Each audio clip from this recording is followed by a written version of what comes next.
নমস্কাৰ মৰমৰ ছাত্ৰ ছাত্ৰীসকল আজি তোমালোকক মই পোহৰ প্ৰতিফলনৰ নেক্সট যিটো ভিডিঅ' হ'ব গৈ আছে এই ভিডিঅ'টো মই তোমালোকক আয়তাকাৰ কাঁচ এটুকুৰাৰ মাজেৰে পোহৰ কেনেদৰে প্ৰতিফলন হয় মানে ফিজিক্সত কেনেদৰে ৰিফ্লেক্ট হয় আমি এইখিনি বস্তু পঢ়িম ইয়াৰ আগতে আমি ৰিফ্লেকশ্যন পঢ়িছোঁ আচলতে এতিয়া আমি ৰিফ্লেকশ্যন পঢ়িম মানে আমি প্ৰতিফলন পঢ়িছোঁ এতিয়া আমি প্ৰতিফলন পঢ়িম আৰু এই প্ৰতিফলন পঢ়িম আয়তাকাৰ কাঁচ এটুকুৰাৰ মাজেৰে পোহৰ কেনেদৰে প্ৰতিফলিত হয় বা কেনেদৰে সি উভতি যায় বা উভতি আহে নে সি পাৰ হৈ যায় বা পাৰ হ'লে সি কেনেকুৱা ধৰণৰ ধৰ্ম পালন কৰে আমি এইখিনি বস্তু পঢ়িম হ'ব ভালদৰে মন দিব আৰু যদি কিবা বুজি নোপোৱা থাকে তোমালোকে মোক কমেণ্ট ছেকশ্যনত জনাবা হ'ব সাপোজ এইটো হ'ল এটা আয়তাকাৰ গ্লাছৰ টুকুৰা বা আয়তাকাৰ এটা কাঁচৰ টুকুৰা হা ইয়াক আমি কি বুলি ধৰিছোঁ এটা আয়তাকাৰ কাঁচৰ টুকুৰা বুলি ধৰিছোঁ ইয়াক মই নাম দিছোঁ ডি ই এফ জি যেতিয়া তোমালোকে ইয়াক লিখিবা বহীত যেতিয়া তোমালোকে লিখিবা তোমালোকে কি বুলি লিখিব লাগিব ধৰা হ'ল বুলি লিখিবা ফাৰ্ষ্ট টাইম ধৰা হ'ল এইটো আচলতে কুৱেশ্যন এছএছএলচি খুব কমন কুৱেশ্যন হয় দেই আয়তাকাৰ কাঁচ এটুকুৰাৰ মাজেৰে কেনেদৰে পোহৰ প্ৰতিফলিত হয় বা পোহৰ প্ৰতিফলনৰ ধৰ্ম কেনেকুৱা ধৰণৰ হয় এইখিনি আমাৰ লিখা আহে প্ৰত্যেকবাৰে আহি আছে যোৱাবাৰ অহা নাই মাত্ৰ চ' ভালকে মন দিবা এবাৰ অহা কিন্তু খুব চান্স আছে সেইটো কাৰণে লিখিবা ধৰা হ'ল ডি ই এফ জি এটা ডি ই এফ জি এটা আয়তাকাৰ কাঁচৰ টুকুৰা মই ইমান লিখি নাথাকো জাষ্ট মই তোমালোকে এইখিনি লিখি দিছোঁ বাকীখিনি তোমালোকে নিজে নিজে লিখি ল'বা দৰকাৰ হ'লে ভিডিঅ'টো তোমালোকে পজ কৰি ল'বা হ'ল এনেকৈ লিখি যাবা ধৰা হ'ল ডি ই এফ জি এটা আয়তাকাৰ কাঁচৰ টুকুৰা এই মই যিখিনি বস্তু কৈ যাম তোমালোকে সেইখিনি বস্তু জাষ্ট লিখি গ'লে হ'ল বহীত ভিডিঅ'টো তোমালোকে পজ কৰি ল'বা এটা চাবা ডি ই এফ জি এইটো এটা আয়তাকাৰ গ্লাছৰ টুকুৰা চ' এইখিনি লিখি আমি কি এইখিনি গ্লাছ মাধ্যম মানে ভিতৰৰ মাধ্যম হয়নে নাই তাৰপিছত এই যিখিনি বাহিৰৰ আছে সেইখিনি কি মাধ্যম হয় বায়ু মাধ্যম হয় নহয় বায়ু মাধ্যম আৰু গ্লাছৰ মাধ্যম এতিয়া ইয়াত আমি কি কৰিব পাৰোঁ এডাল ৰেখা আমি কল্পনা কৰিব পাৰোঁ হয় নে নহয় কল্পনা কৰিব পাৰোঁ এডাল ৰেখা আমি কল্পনা কৰিব পাৰোঁ লম্বডাল আমি কি কৰিব পাৰোঁ কল্পনা কৰি ল'ব পাৰোঁ হ'ল এতিয়া সাপোজ মই কি কৰিছোঁ পোহৰ মই ইয়াৰ পৰা কি কৰিছোঁ ইয়াৰ পৰা মই পোহৰ পঠাইছোঁ ক'লৈ পঠাইছোঁ মই ইয়ালৈ পঠাইছোঁ হ'ল পোহৰ গৈছে মানে কি ইয়াৰ কি ৰশ্মি হয় আপতিত ৰশ্মি হয় চ' ইয়াক মই নাম দিলোঁ এ বিন্দু হ'ল এতিয়া এই আপতিত ৰশ্মিডাল ক'ত গৈ প্ৰতিফলিত হৈছে মই এই বিন্দুক নাম দিলোঁ অ মানে এ ও ৰশ্মিডাল কোনটো বিন্দুত প্ৰতিফলিত হৈছে এ আৰু ও বিন্দুত গৈ কিনে কি হৈছে প্ৰতিফলিত হৈছে এতিয়া আমি ইয়াৰ আগৰ যিখিনি আমি চেপ্টাৰ পঢ়িছিলোঁ বা ইয়াৰ আগত আমি যিখিনি চেপ্টাৰ মই তোমালোকক বুজাইছিলোঁ তাত আছিল যে কি যেতিয়া পোহৰ লঘু মাধ্যমৰ পৰা ঘন মাধ্যমত প্ৰৱেশ কৰিব তেতিয়া কি হয় সদায় সি লম্বডালক কি কৰি আহে কাষ চাপি আহে হয়নে নহয় সাপোজ এই পোহৰৰ কি হৈছে এইটো লঘু মাধ্যমৰ পৰা ক'ত প্ৰৱেশ কৰিব এতিয়া ঘন মাধ্যমত ৰশ্মিডাল ইয়াত প্ৰতিফলিত হ'ল প্ৰতিফলিত হোৱাৰ পিছত কি হ'ব ই যিহেতু লঘু মাধ্যমৰ পৰা ঘন মাধ্যমত প্ৰৱেশ কৰিব চ' কি হ'ব লম্বডালৰ ধুনীয়াকৈ কাষ চাপি আহিব চ' কাষ চাপি আহিল হ'ল কাষ চাপি আহিল এতিয়া মই ইয়াক নাম দিলোঁ মই অ ডেছ মানে যিটো বিন্দুত ই কি কৰিছে আহি কটাকটি কৰিছে তাক মই নাম দিলোঁ কি বুলি অ ডেছ বুলি নাম দিলোঁ এতিয়া আকৌ এবাৰ কৈছোঁ চোৱা এ ওডাল হ'ল আপতিত ৰশ্মি আৰু এই আপতিত ৰশ্মিডাল কোনটো বিন্দুত আহি কিনে আপতিত হৈছে প্ৰতিফলিত হৈছে ও বিন্দুত প্ৰতিফলিত হৈছে আৰু ও বিন্দুত প্ৰতিফলিত হৈ ই কি হৈছে লম্বডালৰ কাষ চাপি গৈছে লম্বডালৰ কাষ চাপি গৈ কিনে ই কি হৈছে আকৌ ও ডেছত গৈ কিনে ই কি হ'ব প্ৰতিফলিত হ'ব এতিয়া ওপৰখিনি পাহৰি যোৱা সাপোজ ধৰি লোৱা এইবাৰ পোহৰটো ক'ৰ পৰা আহিছে ইয়াৰ পৰা গৈ আছে মানে ইয়াৰ পৰা যদি পোহৰটো ইয়ালৈ যায় চ' এইডাল কি ৰশ্মি হ'ব আপতিত ৰশ্মি হ'ব হয় নাই চ' আপতিত ৰশ্মি হোৱাৰ লগে লগে যেতিয়া ই আকৌ ইয়াৰ পাৰ হৈ যাব এইটো গ্লাছ মাধ্যম আছিলে হয় নে নহয় ই আকৌ গৈ কি পাব এইখিনি কি মাধ্যম বায়ু মাধ্যম হয় নহয় এইখিনি বায়ু মাধ্যম ই আকৌ এতিয়া বায়ু মাধ্যম কি হ'ব প্ৰৱেশ হ'ব যেতিয়া প্ৰৱেশ কৰিব তেতিয়া ই কি হ'ব আকৌ এই যেতিয়া লম্ব থাকে এই লম্বডালৰ পৰা ই কি হৈ যাব ক্ৰমান্বয়ে আকৌ আঁতৰি যাব চ' ইয়াক মই নাম দিব পাৰোঁ কি বুলি বি বুলি মই ইয়াক নাম দিব পাৰোঁ হ'ল এতিয়া এইখিনিয়ে বস্তু আমি এইখিনি বস্তু কি কৰিব লাগে বনাই লিখিব লাগে এতিয়া কেনেকৈ বনাই লিখিব লাগে চোৱা যে এ ও হৈছে ধৰি ল'বা ডি ই এফ জি কাঁচৰ টুকুৰাটোত বা গ্লাছৰ টুকুৰাটোত কি হয় এ ও হৈছে আপতিত ৰশ্মি প্ৰথম হা এইডাল প্ৰথম দেই এ ও হৈছে কি ৰশ্মি আপতিত ৰশ্মি আৰু সি কি বিন্দুত প্ৰতিফলিত হৈছে ও বিন্দুত প্ৰতিফলিত হৈছে চ' ও বিন্দুত প্ৰতিফলিত হৈ সি যেতিয়া গ্লাছ মাধ্যমত প্ৰৱেশ কৰিছে তেতিয়া সি কি কৰিছে লম্বৰ কাষ চাপি আহিছে এবাৰ আমি কি কৰিছোঁ নেক্সট পেৰাগ্ৰাফত দেখিবা ও আৰু ও ডেছ হ'ল কি ৰশ্মি আপতিত ৰশ্মি মানে এইবাৰ 2 নম্বৰৰ আপতিত ৰশ্মি পাইছোঁ কিহৰ কাৰণে পাইছোঁ ওৰ পৰা পোহৰ গৈছে হয় নাই চ' ওৰ পৰা যেতিয়া পোহৰ গৈছে চ' আমি কি পাইছোঁ ও আৰু ও ডেছ কি ৰশ্মি পাইছোঁ আপতিত ৰশ্মি পাইছোঁ আপতিত ৰশ্মি যেতিয়া ঘন মাধ্যমৰ পৰা যেতিয়া লঘু মাধ্যমত প্ৰৱেশ কৰিব তেতিয়া সি কি হয় এই যে লম্ব আছে সেই লম্বডালৰ পৰা সি কি হৈ যায় আঁতৰি যায় এইখিনি বস্তু এতিয়া ও ডেছ আৰু বি কি হয় আমাৰ প্ৰতিফলিত ৰশ্মি হয় কাৰ কাৰণে ও আৰু ও ডেছৰ কাৰণে ইয়াত এ ও আপতিত ৰশ্মিৰ কাৰণে O আৰু O ডেছ হ'ল কি ৰশ্মি প্ৰতিফলিত ৰশ্মি আকৌ O ডেছ আপতিত ৰশ্মিৰ কাৰণে OB হ'ল কি ৰশ্মি প্ৰতিফলিত ৰশ্মি এতিয়া যেতিয়া আমি লাষ্টত আমি হেৰি পাওঁ ৰশ্মি পাওঁ সেই তাক আমি কি বুলি কওঁ জানানে নিৰ্গত ৰশ্মি বুলি কওঁ তাক আমি কি বুলি কওঁ নিৰ্গত ৰশ্মি বুলি কওঁ এইখিনি কথা আমি এইখিনি কথা কি কৰি ল'ব লাগে বনাই জাষ্ট লিখিব লাগে আৰু সদায় মনত ৰাখিবা প্ৰথম যিডাল আপতিত ৰশ্মি পাওঁ আৰু শেষত যিডাল আমি নিৰ্গত ৰশ্মি পাইছো ইহঁত দুটা যুক্ত সদায় কি হয় জানানে সমান্তৰালকৈ গতি কৰে মানে ইহঁতে কেতিয়াও কি নালাগে লগ নালাগে ইহঁতৰ গতিপথটো সদায় কি হয় সমান্তৰালকৈ সেইটো মনত ৰাখিবা এতিয়া এই যিটো কাছৰ মাজে যেতিয়া প্ৰতিসৰণ হৈছে ইয়াত কি হৈছে দুবাৰ পোহৰ প্ৰতিসৰণ হৈছে কেতিয়া কেতিয়া এক নম্বৰ ইয়াত হৈছে আৰু দুই নম্বৰ ক'ত হৈছে ইয়াত হৈছে মানে আমি কি লিখিব পাৰো আয়তাকাৰ কাছ এটুকুৰাৰ মাজে যেতিয়া পোহৰ প্ৰতিসৰণ হয় তেতিয়া তাত কি হয় দুবাৰ প্ৰতিফলিত হয় এতিয়া আমি নাম্বাৰ 1 আমি কি লিখিব পাৰো নাম্বাৰ 1 লিখিব পাৰো কি বায়ু আৰু গ্লাছ এখনটো কি বায়ু আৰু এখানে কি গ্লাছ এইটো পইণ্ট হয় নহয় এই পইণ্টটো কি কৰিছে আহি কিনে আপতিত হৈছে সো এইটো কি হ'ব আপতন বিন্দু হ'ব মানে এইটো আমি কি বুলি ক'ব পাৰো সন্ধিতল বুলি ক'ব পাৰো মানে এইখিনি কি মেইন পইণ্ট সন্ধিতল হা সন্ধিক্ষণ সো আমি এইখিনি কি বুলি ক'ব পাৰো সন্ধিতল বুলি ক'ব পাৰো মানে প্ৰথমৰ প্ৰতিসৰণ ক'ত হৈছে বায়ু আৰু গ্লাছৰ সন্ধিতলত কি হৈছে প্ৰতিফলিত হৈছে এক নম্বৰ আৰু দুই নম্বৰ ক'ত হৈছে যে গ্লাছ আৰু বায়ুৰ সন্ধিতল এইখিনি গ্লাছ হয় নহয় আৰু এইখিনি কি বায়ু সৈটো মেইন পইণ্ট হয় নহয় সো ক'ত হৈছে গ্লাছ আৰু বায়ুৰ সন্ধিতল ভিডিওটো তোমালোকে পজ কৰি কিনে মোৰ নোটখিনি লিখি ল'বা মই তোমালোকক আকৌ এবাৰ কৈছো ভালকে মন দিবা যে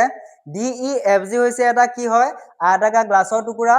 AO হ'ল কি ৰশ্মি আপতিত ৰশ্মি যেতিয়া AO ৰশ্মি আপতিত হৈছে কি কোনটো বিন্দুত প্ৰতিফলিত হৈছে O বিন্দুত প্ৰতিফলিত হৈ কি হৈছে লম্বৰ ফালে কাষ চাপি আহিছে O ডেছ কি পাইছো আমি AO ৰ কাৰণে প্ৰতিফলিত ৰশ্মি পাইছো এই অফ চেঞ্জ কৰি লিখিবা আকৌ O ডেছ আপতিত ৰশ্মিৰ কাৰণে আমি কি পাইছো O ডেছ B প্ৰতিফলিত ৰশ্মি পাইছো আৰু কি কোনটো বিন্দুত প্ৰতিফলিত হৈছে O ডেছ বিন্দুত প্ৰতিফলিত হৈছে আৰু O ডেছ B হ'ল কি ৰশ্মি নিৰ্গত ৰশ্মি এতিয়া আয়তাকাৰ কাছ এটুকুৰাৰ মাজে পোহৰ দুবাৰ প্ৰতিফলিত হয় নাম্বাৰ 1 বায়ু আৰু গ্লাছৰ সন্ধিতলত আৰু নাম্বাৰ 2 গ্লাছ বায়ুৰ সন্ধিতল এইখিনি লিখিলে তোমালোকৰ এইটো এনসাৰ ক্লিয়াৰ মই তোমালোকৰ এইটো এনসাৰ কিমান নম্বৰ আহে 3 নম্বৰ এটা আহে সো 3 নম্বৰ ধুনীয়াকৈ তোমালোকে পাই যাবা হ'ব যদি কিবা বুজি নোপোৱা থাকে মোক জনাবা টপিক প্ৰতিসৰণাংক কি হয় আমি যে পাই আহিছো কি যে এখন সাপোজ এখন গ্লাছ এখিনি হল বায়ু মাধ্যম হয় নাই সাপোজ এখিনি এটা গ্লাছ মাধ্যম বা যিকোনো এটা মাধ্যম দুটা মাধ্যম এটো হল এক নম্বৰ মাধ্যম এটো হল দুই নম্বৰ মাধ্যম যেতিয়া পোহৰ আহে পোহৰ কি হয় সাপোজ পোহৰ এনেকৈ আহিল সো এনেকৈ পোহৰ অহাৰ লগে সি কি হয় হয়তো সি এনেকৈ আঁতৰি যাব পাৰে হয়তো সি কি হৈ আহিব পাৰে কাষ চাপি আহিব পাৰে এই যে মাধ্যমৰ সলনি হৈছে মানে পোহৰে প্ৰতিসৰণৰ পিছত কি হয় বা গতিপথ কি কৰে সলনি কৰে আৰু এই গতিপথ সলনি কৰা মান আছে না নাই সাপোজ ই 3 মিটাৰ বেগত আহি আছিল সাপোজ যি যেতিয়া আকৌ ইয়াত সোমালে ইয়াৰ গতিবেগটো কি হ'ল 2 মিটাৰ হৈ গ'ল হয় না নহয় মানে 2 মিটাৰ স্পীড হৈ গ'ল সো এই যে যিটো গতিবেগৰ যিটো মান যেটো গতিবেগৰ মানৰ চেঞ্জ হ'ল মানে পোহৰ প্ৰতিসৰণৰ পিছত তাৰ গতিবেগৰ কি হয় সলনি হয় সো এই গতিবেগৰ যি মান হয় বা গতিবেগৰ যি মান থাকে তাকে আমি কি বুলি কওঁ প্ৰতিসৰণাংক বুলি কওঁ হল এতিয়া যেতিয়া আমি পোহৰৰ প্ৰতিসৰণাংক উলিয়াও প্ৰতিসৰণাংক আমি কি বুলি লিখো জানানে মিউ আখৰটোৰে বুজায় এইটো হল আমাৰ কি আখৰ এটা গ্ৰীক আখৰ আমি কি বুলি কওঁ মিউ বুলি কওঁ বা কিছুমানে এন বুলি কয় ডাইৰেক্টলি কিন্তু আচলতে এটা কি হয় গ্ৰীক আখৰ হয় হল এতিয়া প্ৰতিসৰণাংকৰ সূত্ৰটো কি জানানে ইজ ইকুৱেল বায়ুত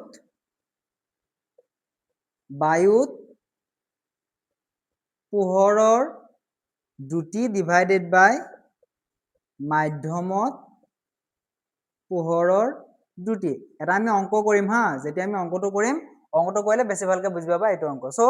প্ৰতিসৰণাংক মানে হল কি পোহৰে জেট প্ৰতিসৰণৰ পিছত কি কৰে নিজৰ গতিপথৰ সলনি কৰে আৰু সেই গতিপথৰ সলনি কৰা যি মান থাকে বা যি গতিবেগ থাকে তাকে আমি কি বুলি ক'ব পাৰো প্ৰতিসৰণাংক বুলি ক'ব পাৰো আৰু প্ৰতিসৰণাংক আমি কি আখৰে বুজাও মিউ আখৰে বুজাও গ্ৰীক আখৰ আৰু প্ৰতিসৰণাংক সূত্ৰটো কি হয় বায়ুত পোহৰৰ দ্ৰুতি ডিভাইডেড বাই মাধ্যমত পোহৰৰ দ্ৰুতি হল এতিয়া এই মাধ্যমত পোহৰৰ দ্ৰুতি মানে কি জানে এইটো আমাক কোৱেশ্যনত দিয়াই থাকে মানে কোৱেশ্যনত হেৰি কৰা থাকে মেনশন কৰা থাকিব আৰু বায়ুত পোহৰৰ দ্ৰুতিটো সদায় কি হয় জানে ফিক্স হয় বায়ুত বা শূন্যত বায়ু হ'ব পাৰে কেতিয়াবা শূন্য বুলি ক'ব পাৰে সো বায়ুত পোহৰৰ দ্ৰুতি সদায় মনত ৰাখিবা কিমান জানে 3 * 10⁸ মিটাৰ পাৰ সেকেন্ড হল এতিয়া আমাক যদি কয় যে 3 মিটাৰ বেগত গ্লাছৰ মাজেৰে কি কৰি আছে পোহৰে গতি কৰি আছে তাৰ প্ৰতিসৰণাংক উলিওৱা সো আমাক কি দিয়া আছে মাধ্যমক কিমান দিয়া আছে 3 মিটাৰ পাৰ সেকেন্ড আমাক কি কৰা আছে দিয়া আছে আমি এটা কি উলিয়াব লাগে প্ৰতিসৰণাংক উলিয়াব লাগে সো আমি ডাইৰেক্টলি কি উলিয়াম n বায়ুৰ পোহৰটি আমি জানো কিমান 3 * 10⁸ মিটাৰ পাৰ সেকেন্ড হয় নাই আৰু মাধ্যমৰ পোহৰটি আমাক কিমান দিয়া আছে 3 মিটাৰ পাৰ সেকেন্ড দিয়া আছে হয় নহয় সো মিটাৰ পাৰ সেকেন্ড কাটা কাটি যাব 3 আৰু 3 কাটা কাটি যাব বাকি কিমান হ'ল 10⁸ সদায় মনত ৰাখিবা প্ৰতিসৰণাংক কোনো ধৰণৰ কি নাই একক নাই কিতাপত থকা 176 পেজৰ প্ৰশ্নত থকা 2 নম্বৰ কোৱেশ্চনটো চোৱাচোন তাত আমাক কি দিয়া আছে কাচৰ প্ৰতিসৰণাংক দিয়া আছে হয় নহয় কিমান দিয়া আছে 1.50 দিয়া আছে এতিয়া আমি কি উলিয়াব লাগে পোহৰৰ দুটিটি উলিয়াব লাগে মানে আমি কি উলিয়াব লাগে এতিয়া ভি উলিয়াব লাগে হল ইয়াৰ কাৰণে আমি কি কৰিব পাৰো চাবা যে আমি কি প্ৰথমতে কি লিখি লম দিয়া আছে লিখি লম সো দিয়া আছে আমাক কি দিয়া আছে যে কাচৰ প্ৰতিসৰণাংক দিয়া আছে সো আমি কি লিখি লম কাচৰ প্ৰতিসৰণাংক কাচৰ প্ৰতিসৰণাংক আমি ইয়াক n বুলি লিখিলো n g মানে হল কি গ্লাছ সো গ্লাছৰ প্ৰতিসৰণাংক কিমান দিয়া আছিল আমাক 1.50 সো 1.50 কাৰণ আমি জানোৱে কি নাই প্ৰতিসৰণাংক কোনো কি নাই একক নাই সো আমি 1.50 লিখিছো হল এটা আমাক কি উলিয়াব দিছে কাচৰ পোহৰৰ দুটি আমাক কি কৰিব দিছে উলিয়াব দিছে আৰু এটা কথা আমি জানো যে কি বুলি শূন্যত পোহৰটি কিমান শূন্যত পোহৰৰ দুটি শূন্যত পোহৰটি কিমান আছিল যে মই অলপত কৈছিলো 3 * 10⁸ মিটাৰ পাৰ সেকেন্ড সো শূন্য পোহৰটিক আমি কি বুলি লিখো c বুলি লিখো 3 * 10⁸ মিটাৰ পাৰ সেকেন্ড এতিয়া আমি কি উলিয়াব লাগে শূন্যত পোহৰ কাচত পোহৰৰ বেগ মানে আমি কি উলিয়াব লাগে ভি উলিয়াব লাগে সো তাৰ কাৰণে আমি এই গোটেইকেইটা বস্তু মিলাই থাকা m মানে মিউ আৰু জি তাৰপিছত কি আছে c আছে তাৰপিছত কি আছে ভি আছে সো এই গোটেইকেইটা সূত্ৰ থকা এটা আমি কি পাইছো এটা আমাৰ কি আছে সূত্ৰ এটা আছে সূত্ৰটো কি জানানে কি পাইছিলো যে প্ৰতিসৰণাংক বায়ুৰ পোহৰৰ দুটি ডিভাইডেড বাই মাধ্যমৰ পোহৰৰ দুটি এইটো সূত্ৰ আমি পাইছো না নাই পাই আহিছো অলৰেডি হয় না নহয় ng c বাই ভি বুলি আমি কি কৰি আহিছো পাই আহিছো সো ডাইৰেক্টলি লিখিব পাৰা কি বুলি আমি জানো যে আমি কি জানো যে mu g c বাই ভি এই কথা আমি জানো হয় নহয় এতিয়া আমাক কা মান উলিয়াব লাগে আমি ভি মানটো উলিয়াব লাগে সো ভি টো উলিয়াই লৈ যাম সো ভি কিমান হ'ব c ডিভাইডেড বাই mu g হল এতিয়া আমাৰ c ডিভাইডেড বাই mu g যেটা লিখিম আমি কি জানো c মানটো আমি জানো কিমান যে ভি টো লিখি লবা ইয়াত ভি c মানটো জানো কিমান 3 * 10⁸ মিটাৰ পাৰ সেকেন্ড হয় নহয় আৰু ইফালে আমি কা মান ভি মান কিমান পালো 1.50 ইখিনি পালো কাৰণ যেতিয়া প্ৰতিসৰণাংক লিখো প্ৰতিসৰণাংক কি নাথাকে কোনো ধৰণৰ একক নাথাকে হল এটা চাবা ইয়াত আছে কিমান 1.50 মানে আমি কি কৰিব পাৰো ইয়াক দশমিকটো ইয়াৰ পৰা আমি গুচাই দিব পাৰো হয় নাই দশমিকটো যদি আমি ইয়াৰ পৰা গুচাই দিও আমি কি বুলি লিখিব পাৰো ডাইৰেক্টলি 15 লিখিব পাৰো সো ইয়াত কিমান আছে 3 আছে সো ইয়াক আমি কি কৰিম ইয়াতো আমি 10 টা পূৰণ কৰিম মানে শুনা কেনেকুৱা ধৰণৰ আছে 10⁸ টো বাদ দিয়া দেই 10⁸ টো বাদ দিয়া সো ওপৰত সাপোজ 3 * 1.5 আছে বা 0 লিখিলো হল এতিয়া আমি ইয়াক কিহেৰে পূৰণ কৰিম 10 ৰে পূৰণ কৰিম কাৰণ কিয় কৰিম 10 ৰে পূৰণ কাৰণ সৰি ইয়াত কি আছে এটাৰ পিছত দশমিক আছে হয় নহয় সো আমি কি কৰিম ইয়াকো 10 ৰে পূৰণ কৰিম ইয়াকো 10 ৰে পূৰণ কৰিম যেতিয়া 10 ৰে পূৰণ কৰিম ইয়াক আমি কি লিখিব পাৰো ডাইৰেক্টলি আমি 15 লিখিব পাৰো সো ওপৰত আমি কিমান লিখিব পাৰিম 30 লিখিব পাৰিম সো 15 30 কেইবাৰ যাব দুবাৰ যাব মানে কি হল ইয়াকে আৰু ইয়াকে কাটা কাটি যদি কৰো কিমান পাম আমি 2 পাম এটাকে আমি কি লিখিব পাৰো 2 * 10⁸ মিটাৰ পাৰ সেকেন্ড কথা শেষ মানে মাধ্যমত পোহৰ দুটি বা শূন্য কাচত পোহৰৰ বেগ কিমান হ'ব এতিয়া 2 * 10⁸ মিটাৰ পাৰ এবাৰ পঢ়িম আমি লেন্স লেন্স কি বা লেন্সৰ মাজেৰে পোহৰ কেনেদৰে প্ৰতিসৰণ হয়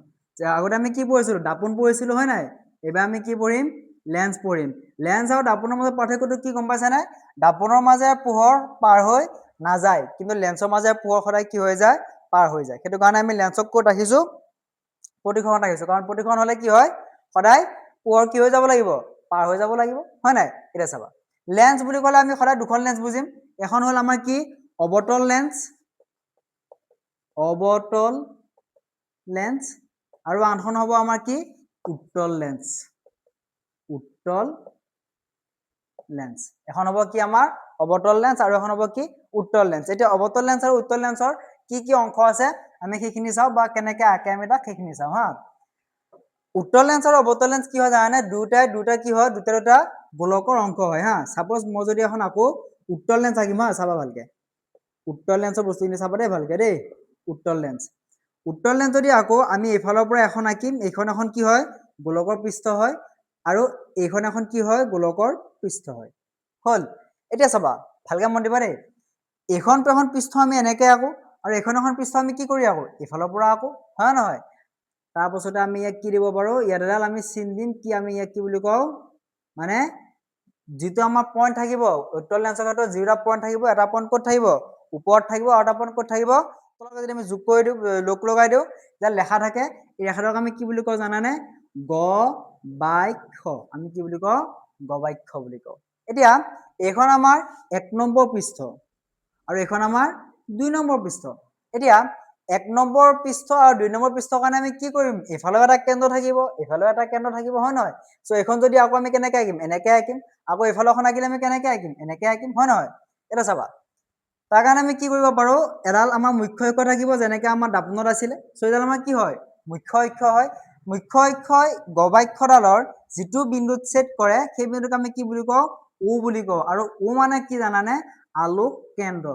সো ৰশ্মিৰ ক্ষেত্ৰত লেন্সৰ ক্ষেত্ৰত আমি ইয়াক কি বুলি কওঁ আলোক কেন্দ্ৰ বুলি কওঁ এতিয়া আমি দুটা বস্তু পালো 1 নম্বৰ কি পালো গবাক্ষ পালো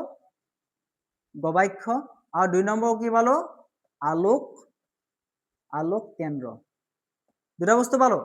এতিয়া চাবা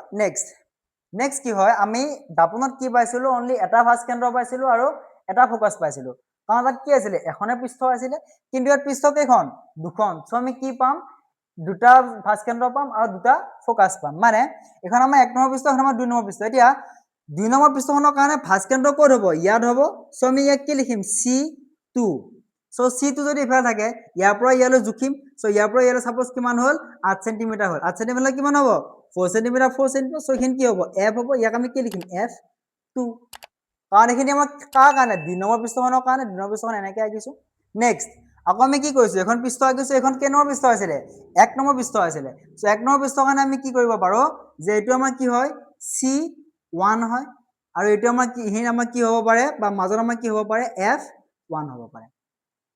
হল আমি কি পাওঁ ভাঁজ কেন্দ্ৰ দুটা পাম আমি ফোকাসো কি পাম দুটা পাম কিহৰ ক্ষেত্ৰত লেন্সৰ ক্ষেত্ৰত এখন হল মই কি লেন্স বুজাইছো তোমালোকক উত্তল লেন্স বুজাই আছো এতিয়া সদায় মনত আহিবা লেন্সৰ ক্ষেত্ৰত পোহৰ কেতিয়াবা এইফালৰ পৰা আহিব পাৰে এনেকৈ সোমাব পাৰে বা এইফালৰ পৰা আহি কিনে এনেকৈ সোমাব পাৰে মানে দুফালৰ পৰা কি হ'ব পাৰে সোমাব পাৰে বা তলৰ পৰা যাব পাৰে বা এইফালৰ পৰা আহিব পাৰে হয় সো এইবিলাক কিছুমান কি আছে নিয়ম আছে কেনেকৈ আহে কি আহে সো যেনেকৈ নাহে বাৰু নিয়মবিলাক মই নেক্সট ক্লাছত বুজাই দিম হ'ব এবাৰ আমি কি পঢ়িম অৱতল লেন্স এখন আছিল কি উত্তল লেন্স এবাৰ পঢ়িম কি অৱতল লেন্স অলপ বেলেগ ধৰণৰ হয় কেনেকুৱা ধৰণৰ হয় এইখন এখন পৃষ্ঠ থাকে এইফালে আৰু এইখন এখন পৃষ্ঠ থাকে এইফালে এই দুইখন পৃষ্ঠকে আমি কি কৰোঁ এনেকৈ লগ লগাই দিওঁ এইখিনিকো আমি এনেকৈ লগ লগাই দিওঁ হ'ল এইখন হ'ল আমাৰ কেই নম্বৰ পৃষ্ঠ 1 নম্বৰ পৃষ্ঠ এখন আমাৰ কেই নম্বৰ পৃষ্ঠ 2 নম্বৰ পৃষ্ঠ এখন পৃষ্ঠ আমি কেনেকৈ আঁকিম এনেকৈ আঁকিম আৰু এখন পৃষ্ঠ কেনেকৈ আঁকিম এনেকৈ আঁকিম হ'ল এতিয়া আমি কি কৰোঁ এইখনৰ ক্ষেত্ৰত ইয়াৰ পৰা ইয়ালৈ জোখো আৰু ইয়াৰ পৰা ইয়ালৈ জোখিম সাপোজ আমি মাজৰ বিন্দু এটা পালো এইখিনিত হ'ল মাজৰ বিন্দু সাপোজ যদি 4 সেন্টিমিটাৰ 2 সেন্টিমিটাৰ পাম যদি 2 সেন্টিমিটাৰ হয় কিমান পাম 1 সেন্টিমিটাৰ পাম সো আমি কি কৰিম এই যিটা বিন্দু থাকে এই দুইটা বিন্দুকে আমি কি কৰি দিম লগ লগাই দিম আৰু লগ লগাই দিয়াৰ পিছত যিডাল হ'ব তাক আমি উত্তল লেন্সৰ নিচিনাকৈ আমি ইয়াক কি বুলি ক'ম গবাক্ষ বুলি ক'ম হ'ল সেইকাৰণে ইয়াৰ মাজত কি যাব মুখ্য অক্ষ যাব সো মুখ্য অক্ষ গ'ল সো মুখ্য অক্ষডালে কি কৰিব যিটো বিন্দুত ছেদ কৰিছে তাক আমি কি বুলি ক'ম ও বিন্দু বুলি ক'ম তাক আমি কিহেৰে লিখিম আলোক কেন্দ্ৰ বুলি ক'ম হয় নাই তাক আমি ক'ম আলোক কেন্দ্ৰ কথা শেষ নেক্সট এতিয়া এই পৃষ্ঠখনৰ কাৰণে ভাঁজ কেন্দ্ৰ কি হ'ব C1 যদি C1 এফালে হয় ইয়াৰ পৰা ইয়ালৈ জুখিলে কিমান হ'ব F1 ইয়াত হ'ব নেক্সট আকৌ এখন 2 নম্বৰ পৃষ্ঠ যদি হয় C2 হ'ব এইটো আৰু এইটো কিমান হ'ব F2 কথা শেষ এইখিনি হ'ল কি এখন অৱতল লেন্সৰ ভাগ বা অংশ হ'ব নেক্সট ক্লাছ মই তোমালোকক লেন্স এখনে কেনেদৰে পোহৰ প্ৰতিসৰণ কৰে বা প্ৰতিসৰণৰ নিয়মবোৰ কেনেদৰে মানি চলে এইখিনি বস্তু বুজাম সো নেক্সট ক্লাছৰ কাৰণে অপেক্ষা কৰা খুব কম সময়তে দিম আচলতে এইটো ক্লাছ যিটো অলপ দেৰি হ'ল কিছুমান অসুবিধাৰ কাৰণে দিব পৰা নাছিলোঁ যদি তোমালোকৰ কিবা অসুবিধা হৈছে মোক তোমালোকে জনাবা, কমেণ্ট ছেকশ্যনত জনাবা, হোৱাটছআপত স্ক্ৰীনত তোমালোকৰ হোৱাটছআপ নাম্বাৰ দিয়া আছে, চ' মোক যোগাযোগ কৰিব পাৰা হ'ব। Thank you, bye bye. ক্লাছটো কেনেকুৱা লাগিল মোক জনাবা, বাই বাই।